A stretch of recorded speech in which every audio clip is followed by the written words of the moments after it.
Hey everybody, Joseph Rothschild here, aka MBT. What the heck? That guy beat me?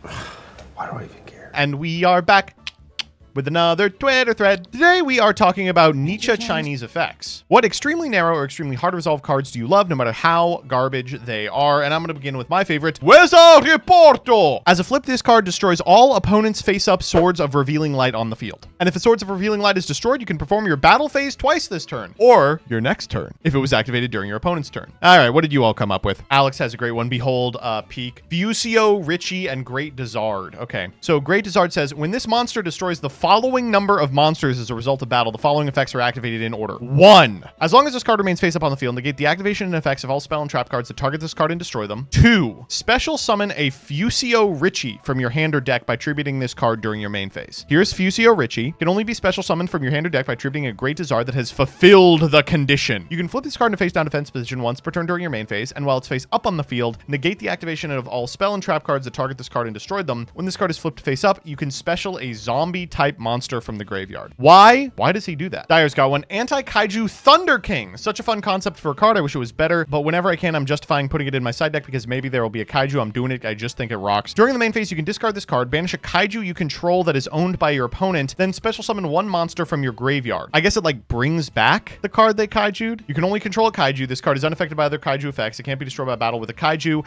and during your end phase, if in your graveyard, you can special summon this card. I like that last effect. Fuck you, un-Kaiju's your monster. He's an anti-Kaiju. No one does it like him. Oh, man. I mean, I'm glad GCD posted this. If there's any card with a weird, strange effect that can accidentally FTK 15 ways from Sunday, it's Yugioh Invader. And if there's any person that can make it happen, it's GCD. How many times has GCD won a table 500? Legitimately, it's got to be like dozens at this point, right? What is it? Black and White Wave. If there is a face-up Xyz monster on the field with a Synchro monster as Xyz material, target a card on the field, banish the target, and if you do, draw a card. This card's kind of fucking bang. Am I playing this in Punk? Your life ends 5 phases from now. I love that they thought this card was so good that they printed it a couple of times. Swordsman from a Distant Land, Zone Eater. Okay, I said a couple of times. That's the only, those are the only times that that's happened, actually. Man, I mean, how many times have we heard that Engraver of the Mark is finally going to be relevant? When your opponent activates a card or effect by declaring exactly one card name, you can send this card from your hand to the graveyard, declare one other card name. The card name your opponent declared becomes the card name declared by this effect, and then once per turn, you can target a face-up card on the field, destroy it during the end phase of the next turn. It's awesome that it's also Zone Eater. Pyro Clock of Destiny. Move the turn count forward by 1 turn. You know what's crazy is that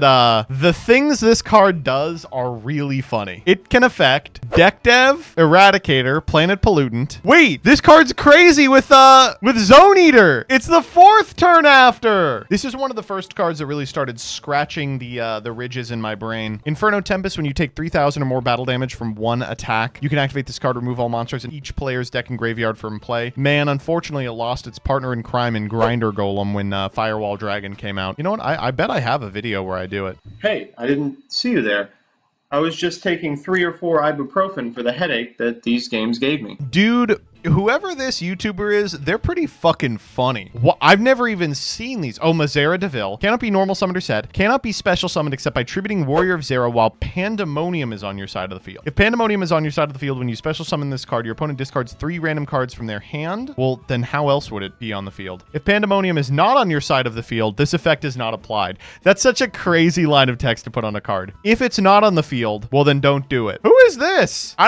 His name isn't even there. Oh, this is him with the Sanctuary in the Sky. Okay. Griffin Wing. When your opponent activates Harpy's Feather Duster, negate its effect, and if you do, destroy all spell and traps your opponent controls. This one's fun because it punishes people who would like set their own spell traps and then activate Harpy's Feather Duster. Like in what scenario is that happening, right? Packet Link. During main phase 2, special summon any number of level 2 or lower monsters with different names from your hand, deck, or graveyard to your zone a link monster points to. This card is fucking cool. What? You can just put whatever you want on a trap card these days. An honest to God worse Exodia win condition. Cannot be special summoned. You can tribute 5 monsters to tribute summon this card. Attack and defense become the combined original attack and defense of the tributed monsters. If this card summoned this way destroys a Dark Fiend monster owned by your opponent, you win the duel at the end of the damage step. It's like, why does it have to apply at the end of the damage step? Why does it have to be owned by your opponent? Oh my God, miserable. This one's interesting. They're talking about Zark. Now, there's a way to cheat out Zark, and Zark's actual effect isn't so bad anyway. They're talking about Zark's summon effect through Sork. Did you know this? This says, you can banish this card you control plus 4 monsters from your hand, field, or graveyard, a Pendulum, an Xyz, a Synchro, and a Fusion Dragon. Special summon Zark. Why does he do that? Okay, yeah, this is a good one. You're seeing Albion, you're going, what the fuck? Albion's in every branded game. What the fuck you guys know about diamonds? If this card is in your graveyard, you contribute 4 monsters and the 2 in the central main monster zone. And if you do, special summon this card. It's the diamond. The Dogmatica symbol. I was obsessed with this card as a kid. You can only activate this card when there's 5 level 2 or lower normal monsters on your side of the field. Both players discard all cards in their hand, destroy all cards in the field except level 2 or lower normal monsters. Awesome fucking card. Not playable at all. This guy is specifically designed to work with Ectoplasmer, okay? Ectoplasmer says, once per turn during each player's end phase, the turn player must tribute a face a monster, and if they do, inflict damage to their opponent equal to half the original attack of the monster. And then this one is, if this card is sent from the field to the graveyard by the effect of a continuous spell, special summon this card from the graveyard during the standby phase of your turn. Wow. It is funny to be like, there are a lot of cards, especially in early Yu-Gi-Oh, that have effects like this, that are just like, if this card is sent from the field to the graveyard by a continuous trap with 3 vowels in its name and it's a Tuesday,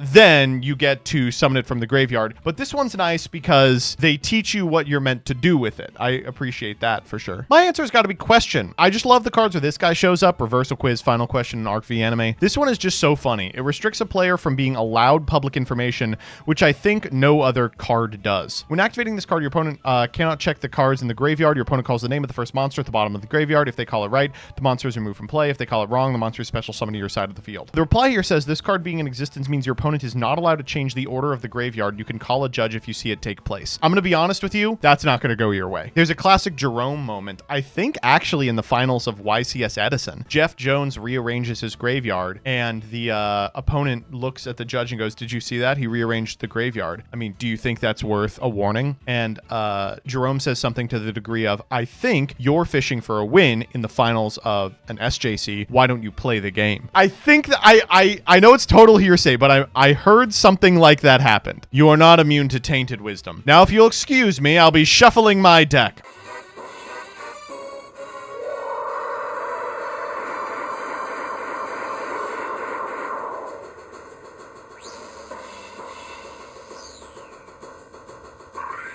Brew some goo. Attack him.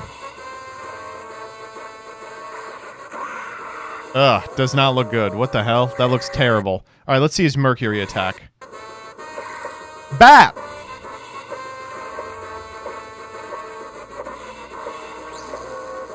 Now that's what I expected Tainted Wisdom to do.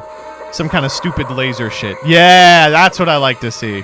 Yeah. Mischief of the Time God is perfect for this. To play this one, you have to learn how to draw anime. At the start of your battle phase, if all monsters you control are Valkyries, send this card to the graveyard. Immediately after this effect resolves, skip to the start of the battle phase of your next turn. The uncodable card in Edo. I'm not going to read a Renegade Redoer response in fear that he will make another video where he calls me wrong. With 15,000 cards in Yu-Gi-Oh, obviously there are going to be some effects that never resolve. I hope you can help me make it my personal mission to ensure the Weather Report triggers once in its lifetime. Summer schoolwork successful. What if I told you? I think it's likely you're going to see this card in the coming days. And put that in your brain. Put that in your brain and smoke it. That has to be the end card, Dire.